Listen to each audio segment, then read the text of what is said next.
साथ संगत जी, प्यार से कहना धन निरंकार जी। स्वागत है आप सभी का हमारे YouTube चैनल सोना इंस्पायर विचार पर। आज फिर मैं आपके लिए बहुत ही प्यारे सत्संग विचार लेकर आया हूँ।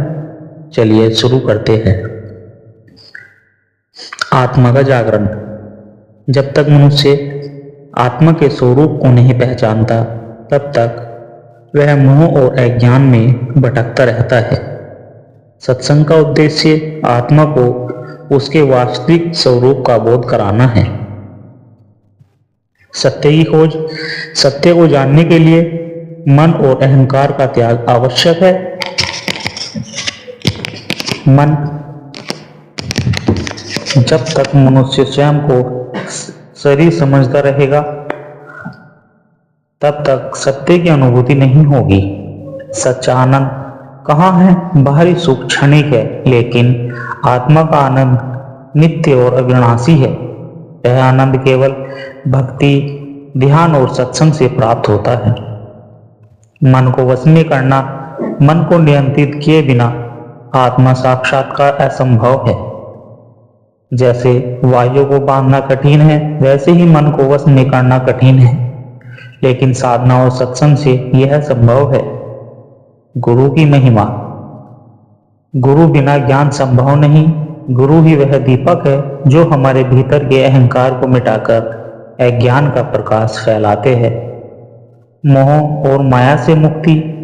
माया से ग्रसित मनुष्य सदा दुखी रहता है। जब हम माया के प्रभाव को समझकर उससे ऊपर उठते हैं तभी वास्तविक शांति मिलती है। सेवा और परोपकार। असली भक्ति वही है जो सेवा और परोपकार के रूप में प्रकट होती है। निस्वार्थ सेवा ही ईश्वर की सच्ची पूजा है। जीवन और मृत्यु का रहस्य। जीवन और मृत्यु के चक्कर को समझे बिना मनुष्य सदा भयभीत रहता है। आत्मा न जन्म लेती है न मरती है, वह सदा शाश्वत है। यह ज्ञान ही मोक्ष का द्वार खोलता है। भक्ति का महत्व। जो प्रेम और श्रद्धा से भगवान का स्मरण करता है वह हर परिस्थिति में आनंदित रहता है। सच्ची भक्ति बिना किसी स्वार्थ के होती है। ध्यान और मौन की शक्ति। शब्दों से अधिक मौन शक्तिशाली होता है। ध्यान से मन शांत होता है और हमें परमात्मा से साक्षात्कार का अवसर मिलता है। सत्संग का मुख्य उद्देश्य आत्मज्ञान प्राप्त करना, अहंकार का त्याग करना और प्रेम, शांति व करुणा का प्रसार करना है। जब हम आध्यात्मिक ज्ञान को जीवन में उतारते हैं तभी हमारा जीवन सार्थक बनता है। सच्चे आनंद की खोज। गंगा के किनारे बसे एक छोटे से गांव में एक प्रसिद्ध संत रहते थे, स्वामी आनंददास। वे सदा प्रसन्न रहते थे और जो भी उनके पास जाता उसे प्रेम और शांति का अनुभव होता। दूर दूर से लोग उनके सत्संग में आते और उनके उपदेश से प्रेरणा पाते। सांसारिक सुख क्षणिक है। एक दिन एक धनी व्यापारी संत के पास आया। उसने कहा, गुरुदेव, मेरे पास अपार धन दौलत है, परंतु फिर भी मन अशांत रहता है। मैं हर प्रकार का सुख भोग चुका हूं, फिर भी हृदय में अजीब सी खालीपन की अनुभूति होती है। कृपया मुझे शांति का मार्ग दिखाए। स्वामी आनंददास मुस्कुराए और बोले, बेटा, एक काम करो। गांव के बाहर एक गरीब किसान रहता है। वह दिन भर खेत में काम करता है, परंतु उसे देखो कितना प्रसन्न रहता है। तुम एक दिन उसके पास बिताओ और फिर मुझसे मिलो। व्यापारी को यह सुनकर अचरज हुआ, लेकिन वह किसान से मिलने चला गया। किसान ने उसे अपनी झोपड़ी में स्वागत किया, सदा भोजन कराया और रात में खुले आकाश के नीचे चैन की नींद ली। अगली सुबह व्यापारी ने देखा कि किसान के पास न कोई धन था न ऐसो आराम, फिर भी वह हर क्षण आनंद में रहता। जब व्यापारी लौटकर संत के पास पहुंचा तो बोला, गुरुदेव, यह तो अजीब बात है। मेरे पास इतनी संपत्ति है, फिर भी मैं दुखी हूँ, और वह किसान जिसके पास कुछ भी नहीं, वह इतना खुश कैसे? स्वामी आनंददास बोले, क्योंकि उसका सुख बाहरी वस्तुओं पर निर्भर नहीं, बल्कि उसके भीतर है।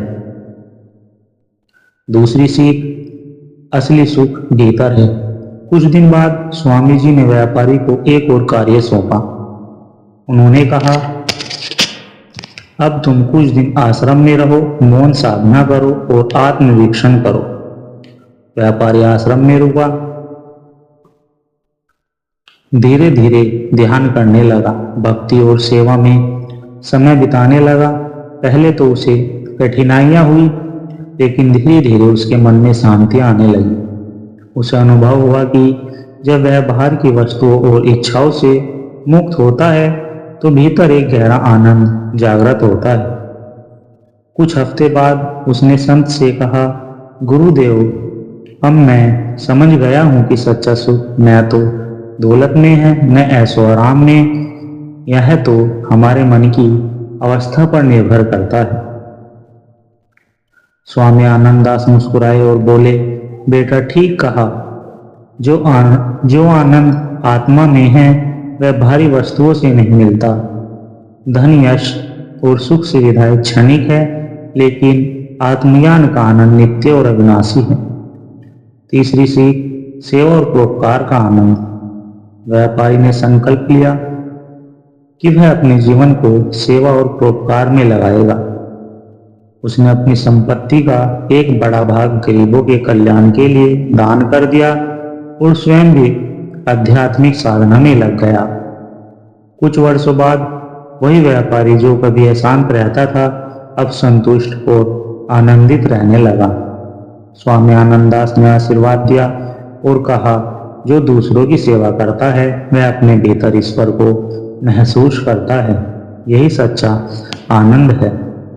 साथ संगत जी, इस कहानी से हमें यह सीख मिलती है कि बाहरी वस्तुओं से सच्चा सुख नहीं मिलता, असली आनंद भीतर ही होता है। और मौन, ध्यान और आत्मनिरीक्षण से मन की शांति प्राप्त होती है। सेवा और परोपकार ही सच्चे आनंद का मार्ग है। इस कहानी का यही सार है कि जब तक हम बाहरी चीजों में सुख खोजते रहेंगे तब तक अधूरे रहेंगे, लेकिन जब हम भीतर की यात्रा शुरू करेंगे तब हमें सच्चा आनंद मिलेगा।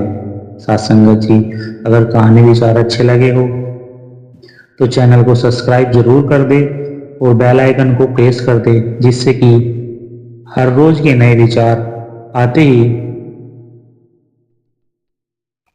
और दास को आशीर्वाद दे कि आप जी के चरणों में हर रोज एक प्रेरणादायक कहानी विचार ऐसे ही रखता रहे। साथ संगत जी, प्यार से कहना, धन निरंकार जी।